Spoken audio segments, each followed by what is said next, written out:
When I first got the call that I got drawn for a tag, it was, I was out of town. And my sister actually got the message and she said, I don't know if you won something or what, but the PA Game Commission called you. So I grabbed the phone, I called the number back, talking with him, and he goes, sir, your wife drew the tag, I need to speak with her. And I was like, okay, I understand. So I give the phone to my wife, I said, put her on speakerphone. So, that's how it all went. And he says, hey, your wife was lucky, she was chosen a PA bull tag. And, to say the least, I'm ecstatic. He was jumping up and down, he's like, oh my gosh, we hit the lottery, So, yeah, it was game on from there. That's all. We celebrated it in San Diego about the bull tag. To get ready for the hunt, me and my daughter joined a group fitness gym, and I was trying to walk a couple miles every other day at least. I was just trying to get in the best shape I could because I wasn't sure what it was going to be like.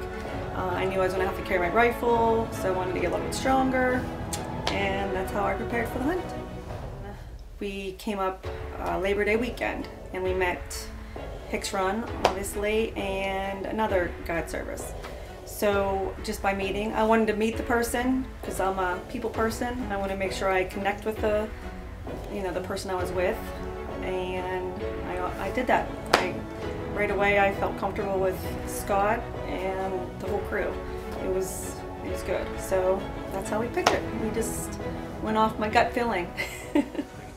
I don't know the area well enough and could never even begin to learn the area in time. So we reached out to a few different guide services. We met with Hicks Run, met with Jeff, met with Scott, and right off the bat my wife had a great connection with Scott, and hands down it was a phenomenal experience. The food was great, accommodations were phenomenal, the guide service was great. The bull she shot was our 15th bull we seen that day. It was just a fabulous outfit, first class. Everything was very well taken care of. We did do scouting before my hunt, and I think that prepared me the best. I felt comfortable in the woods because I wasn't sure, what we're getting into. If my equipment that I had, because I actually bought new boots and new clothes, if that was going to be okay. But the scouting really, the first time we came up on bulls, I was shaking with my binoculars, so I'm like, oh, and I'm like thinking, it's a lot better to shake with binoculars than my rifle. So I think that helped calm me down a little bit and be able to, on the day of the hunt, be able to pass up some bulls, not shoot the first one I saw. So that really, I think that was actually the key to me being comfortable. So I'm glad I did that. The first time I saw an elk in the wild, we come up on the hill and they were saying about the smell. They're like, you smell musty smell? I was like, okay, and you actually did. I was shocked, I just started shaking right away. I'm just like, oh my god, that's big, that's big, that's big. It was amazing. Right there, I was kind of like, I'm doing this. I'm gonna do this. So yeah, it was pretty exciting. The morning of the hunt, well, I didn't really sleep very much the night before, so it was up at 2 in the morning. We went in, it was dark, we were trying to be quiet, we had our headlamps on, and it was adventure. It was fun. We put garbage bags on our boots to get across the creek so we wouldn't get soaked. It was exciting. I could feel my heart pounding and hear it, I think. I was just going up the hill, and I was getting pumped up. The daylight couldn't come fast enough. It seemed like it took forever to get daylight. 7:18 we were waiting for, 7:18. So, selecting a bull, I wanted the chocolate antlers. I was being a little bit picky, but I love the dark antlers. But right away we came up on several bulls, and I was using my scope to look, getting ready just in case we saw one. Scott said right away to, take my safe off, hurry up and check it out. My daughter, my husband, everybody had binoculars, so they're also looking at the bulls, saying, okay, what about this one, rolling out some.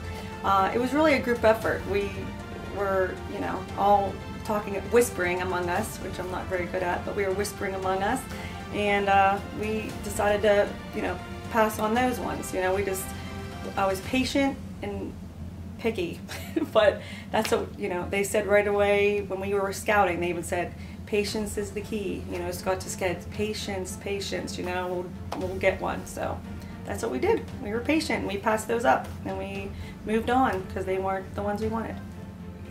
They get bigger. Some of them were getting bigger, and then when these 3 were in a row, you don't know which one. You're like, okay, well this one looks good, but we really wanted that one. So now we're going, okay, should we go this one, that one? You're trying to decide what's the better bull, what's the better, you know, more character in the antlers, and then the one we were gonna shoot, the butt turned to us. So I'm like, okay, well maybe that one wasn't meant to be. So we had to change areas and move on because we weren't getting a shot of either one of them. So, but yeah, we just, once again, just patience and calm down and just moved to a different spot. So, okay, well we moved 3 times to get the bull that we wanted. The wind was luckily in our favor because we, you know, it wasn't blowing in right into them. It was like fast. Everything's like, okay, let's change position so we don't lose this bull. We would just set our stick up. Scott would pick my stick up, you know, put it on safe, and Maddie and Chad were trailing behind us, and we were just, you know, staying low, crouched down. It was just exciting. Like, I'm like, oh, here we go, you know. It was just neat, very cool. Yeah. I was so excited my daughter got to see it. Like, you know, Mama Bear's, you know, taking one down. I shot. I was nervous because it took off running, and I'm like, oh, please. I thought it was a good shot. And then here, I was like, it dropped. Yeah, I dropped. Scott's like, get another one ready, get another ready. And then he's like, don't worry about it. You know, they saw blood in the nostrils, they saw the blood shooting, and I saw the blood shooting. It was squirting everywhere. And then when it dropped, it was just like, and then it stood back up, and I was like, oh, shoot. Yeah, and then it dropped again, and I was like, oh my gosh, I got one down. It was pretty, yeah. Okay, Pennsylvania 2021 regular season.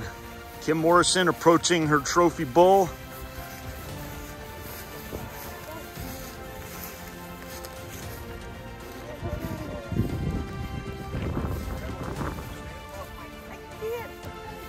He's anchored. Look how big, look at the bubble. No, that was a good shot, I have to admit. I got one. Never got anything with antlers before, so this is pretty big. And I earned the right to wear some camo now because I always felt guilty wearing camo because I wasn't a huge hunter. But I think I earned it. I'm excited. Yep. I'm the one in the family that got the biggest antlers now. I told my husband I'm going to take his little scrubs whitetails off the wall. So we'll put my big bull on. It really meant a lot for me and my family to do this together. My husband Chad and Maddie, Maddie is like the perfect age. You know, she's 14 going on 15. We have fun no matter what we do, but I knew this is going to be making memories, and this is going to be, you know, a lifetime thing that I won't forget, you know, or my daughter or husband won't forget. For guys out there that are watching this, if you have a child you take hunting, or you take your little nephew hunting, when you have an opportunity to see someone else that you love harvest an animal, it's just as satisfaction inside as, you know, as doing it yourself. So it was a great experience. Father-in-law, it was his birthday. That's all he wanted for his birthday was me to drop a bull. So I gave him his birthday wish. So I was excited about that. My uncle's friends. There was like, you know, 7 to 10 people waiting for me when I got out of the woods. Steve and the Horse Friday that retrieved my bull. It was massive. This horse was massive. It's a 1,900-pound horse. So to see that and see them, you know, struggle to get on the sled, it was pretty amazing. Like, Steve was awesome. He was a good guy. We were joking the whole time. Everybody was, you know, we got to feed Friday after we were done. We gave him, you know, fresh apples. It was just amazing. The whole process was just amazing. Something I would never ever think I was going to do in my lifetime. Yeah. My guide Scott was awesome. He was amazing. We had a good time. He kind of filled me and Chad out for who we are. We're people friendly, and this is who we are. So, and he accepted us. All our quirks and craziness, he accepted us, so we appreciate it. You know, as always, like to thank the PA Game Commission for managing a great herd here in Pennsylvania. They do a great job, you know, even clear down to the youth hunting programs, the mentor programs they got. You know, my daughter's 14 now, she hunts with me all the time, but, you know, I had her hunting at 7 years old with me, and it's just, everything the Game Commission does here in Pennsylvania is great. So, and a big thanks to Hicks Run Outfitters for a great experience.